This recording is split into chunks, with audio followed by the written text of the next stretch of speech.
Today we continue on with our NHL season preview series, and we're looking at the Vegas Golden Knights for the upcoming 22-23 season. They made some significant change, including behind the bench. Can they get back to the playoffs? Will they be a contender? We'll discuss that coming up next.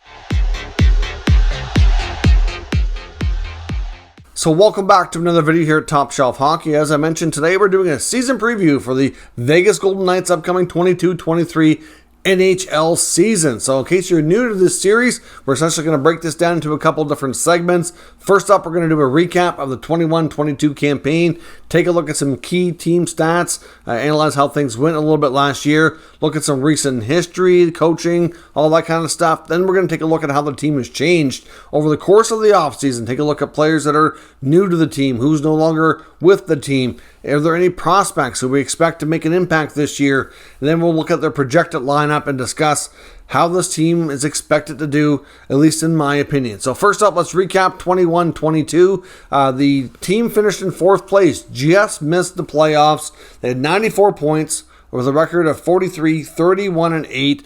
This team lost so many man games last year to injury. It was insane, really banged up, and we'll go over that here in a little bit more detail. But essentially, I do think it's fair to say that played a major role as to why they finished where they did. Considering they came really close to making the playoffs is quite something. Now, they scored 266 goals for 12th best, which is good considering all the games lost for the players that were out.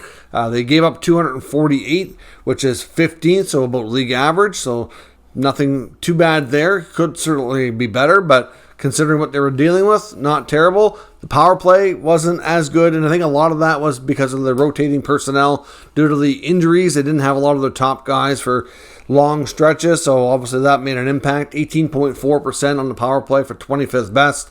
And the PK was also a bit to be desired, 77.4 for 21st. So when you're not in top 10 in either special teams or goals against or goals for that matter, it's hard to be a playoff team, and they almost did it. So just goes to show you how hard things can be and how difficult it can be for some teams. But they struggled through a lot of injuries last year. They had guys like Pacioretty and Stone miss substantial times. Of course, they made the big trade last year for Jack Eichel, who then missed a large chunk, finally getting that surgery he wanted for the disc replacement in his neck. So that went, a lot of man games lost to Jack Eichel there, not to mention some other guys like Martinez and others too. They lost a ton of manpower to a lot of key players, and they still managed this. But like I said, that for the first time in their brief NHL history, they missed the playoffs. So they have now made the playoffs in 4 out of 5 years. Like I said, for the first time, they've been a playoff team every year. So this fan base probably isn't quite used to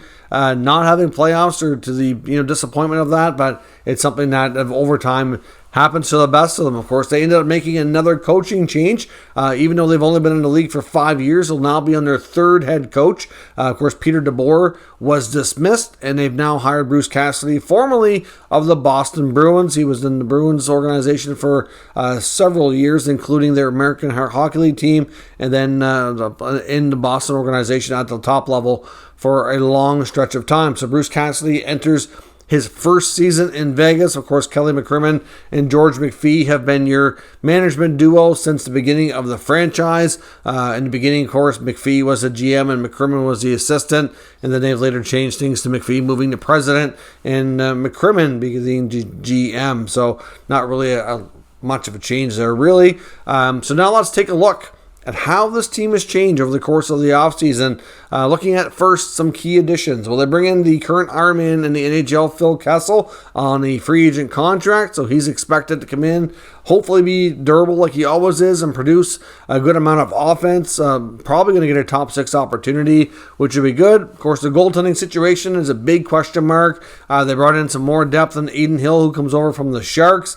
And of course, they brought in Shea Weber, who's not going to be playing, but they acquired his contract from the Montreal Canadiens for Evgeny Dodonov.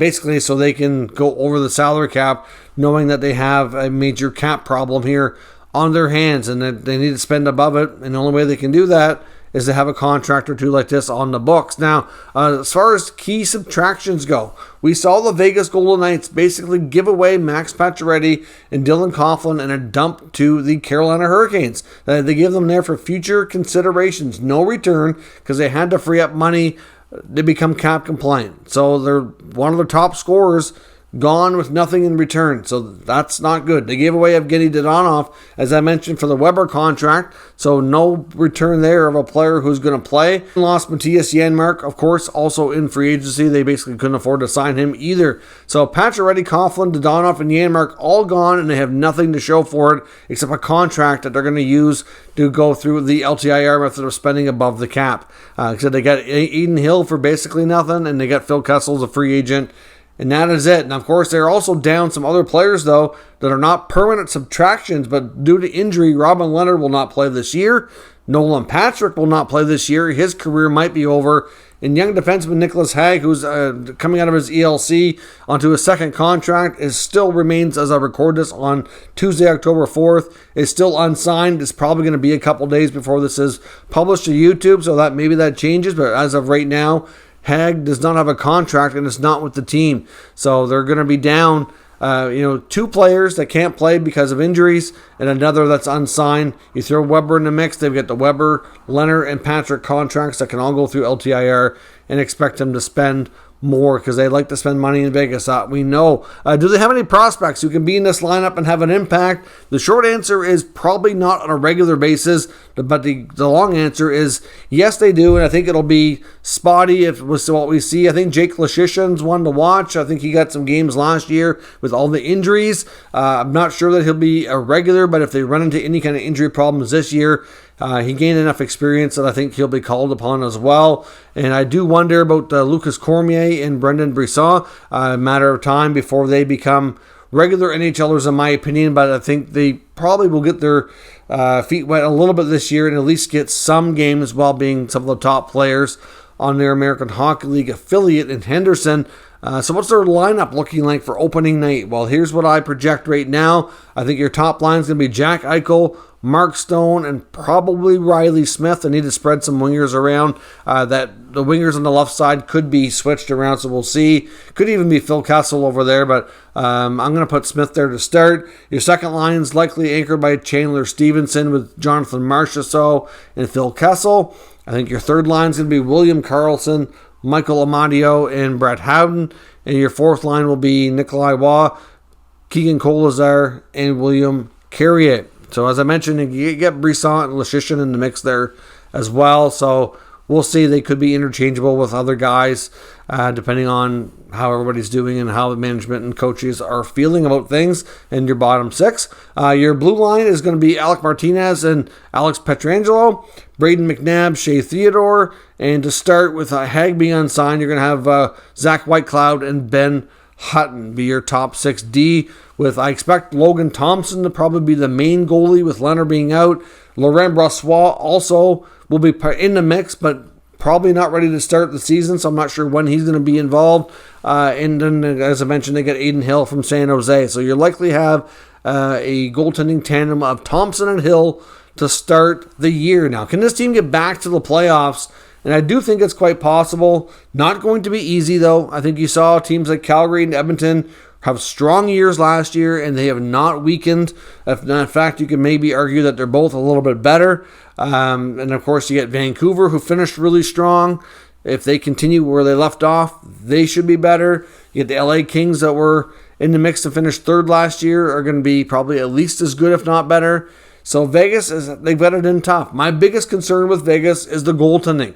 I do think Logan Thompson has paid his dues. I think he's a great young goaltender, and I wouldn't be shocked if he has a good amount of success. But the fact of the matter is they're going to probably need him without some sort of significant change in the team or organization to play 50, 55 games, and he's never done that in his NHL career. He has very little NHL experience, but the experience he has been good. But, can he sustain that for a long, grueling season?